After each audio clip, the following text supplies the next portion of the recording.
Ang pagkakataong tila ngayon lang narinig ng solid fans at pati na sa co-artist na mula mismo sa bunga na aktres.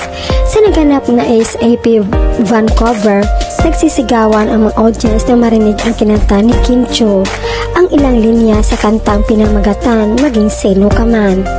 Ang pag-ibig ay sadyang ganyan, kailangan. Dati mong pag-ibig, wala akong pakialam. Basta't mahal kita, kailangan.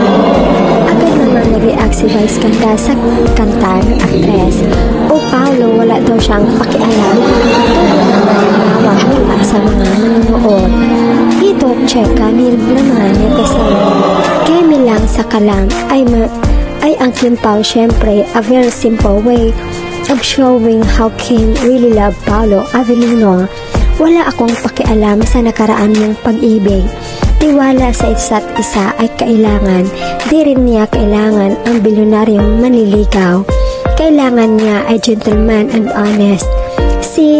Si Darren tawang-tawa pagbigkas ni Kim ng dati mong pag-ibig. Wala akong pakialam. Mas lalo walang pakialam si Pao sa dating pag-ibig. Ambot na lang Kim Pao forever together.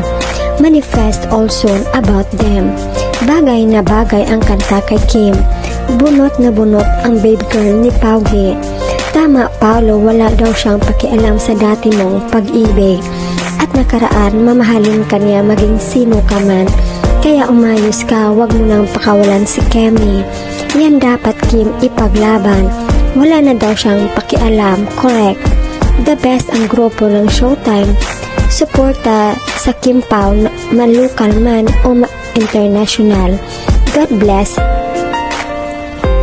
sa inyong lahat. Showtime Group, more power, mabuhay.